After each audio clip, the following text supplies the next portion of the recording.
আসসালামু আলাইকুম। তো আজকের ভিডিওতে আমি একটা বই নিয়ে আসছি। এই বইটার রিভিউ করা হবে ইনশাআল্লাহ। আসলে রিভিউ বললে ভুল হবে। জাস্ট হচ্ছে বই নিয়ে বেশ কিছু কথাবার্তা বলবো আরকি। তো 'ডেডলি ক্লোনাস' এই বইটা। তো সায়েন্স বি এই সম্পর্কে আপনারা জানেন। একটা বিজ্ঞান পত্রিকা টাইপের। এদের ওয়েবসাইটও আছে। আর এদের Facebook পেজটা আমি দীর্ঘদিন ধরে ফলো করি। তো দেখলাম যে হঠাৎ ওরা এরকম একটা মানে বই রিলিজ করছে। তো বইটার দাম বেশি না। হচ্ছে যে পিডিএফ ফর্মে দিছে তো।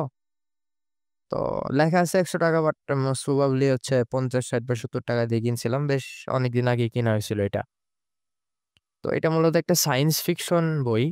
তো সায়েন্স ফিকশন এখানে মেইনলি ৪ টা গল্প আছে। তো এই ৪ টা গল্প নিয়ে হচ্ছে একটু কথাবার্তা বলবো আরকি। তো এই গল্পের যেই মূল কাহিনী এগুলা নিয়ে কিছু বলব না। এগুলা যারা পড়বেন তারা হচ্ছে আ তাদের পড়ার মজাটা আসলে নষ্ট করতে চাই না।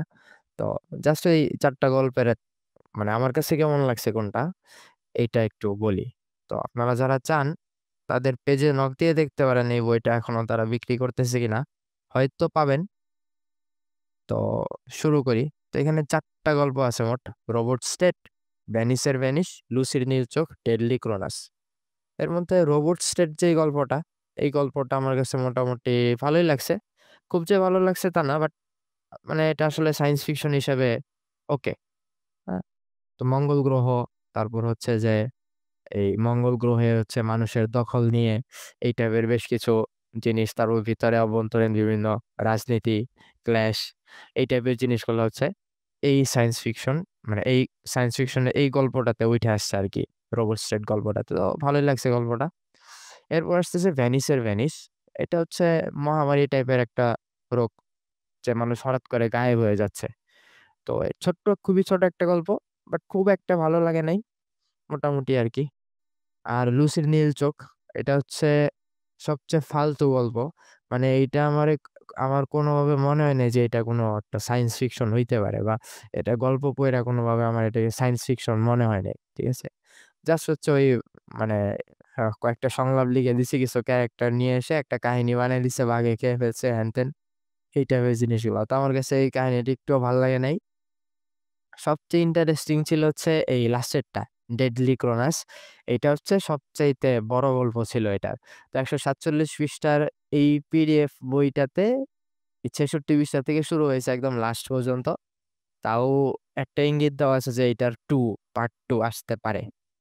তো এটা ভাল লাগছে। এখানে হচ্ছে টাইম মেশিন বা প্যারালাল ইউনিভার্স এই টাইপের বেশ কিছু ইন্টারেস্টিং জিনিসপত্র আছে। আর এটা পড়তে হইলে আপনাকে খুব স্টেডি মানে খুবই স্থির হয়ে পড়তে হবে। খুবই মনোযোগ দিয়ে পড়তে হবে। ছোট, ছোট বিষয়গুলা একটু মনে রাখতে পারলে ভালো। নাইলে হচ্ছে লাস্টের দিকে অনেক কিছুই দেখা দেখা যাবে যে মানে বুঝতে পারতেছেন না। তো এই গল্পটা আমার কাছে সবচেয়ে বেশি ভালো লাগছে। আর এটা হচ্ছে এই বইয়ের সবচেয়ে বড় গল্প।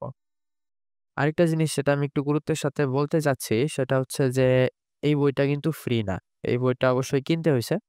কিন্তু আমি চাইলে মানে উনারা এটাকে যেইভাবে আমাদের কাছে দিছে, পাঠায় দিছে, জাস্ট হচ্ছে মেইলের মাধ্যমে এই পিডিএফ কপিটা আমাদেরকে পাঠায় দেওয়া হইছে। তো আমি কিন্তু চাইলে এটা হচ্ছে ইচ্ছামত বিতরণ করতে পারি। যে কেউ এটা চাইলে তখন বিনামূল্যে ডাউনলোড করে নিয়ে পড়তে পারে। তো এতে করে কিন্তু এখানে যারা রাইটাররা আছে, রাইটারদের যে রয়াল্টি, এই রয়াল্টি থেকে কিন্তু তারা বঞ্চিত হইতেছেন। ঠিক আছে?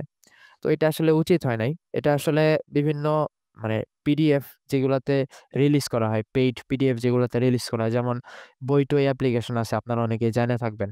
অনেকে ইউজ করেন, আমিও ইউজ করি। রকমারির যেই পিডিএফ সেকশনটা আছে, রকমারিতেও কিন্তু পিডিএফ বই পাবলিশ হয়। ওইখান থেকেও বই কিনে পড়া যায়। তো এই টাইপের সাইট গুলাতে যদি পাবলিশ করা হইতো, তো আমার মনে হয় যে এই জিনিসটা আরো বেটার হইতো। এট লিস্ট এই দিক থেকে। যাতে করে রাইটাররা তাদের রয়ালটি থেকে বঞ্চিত না হয় এট লিস্ট।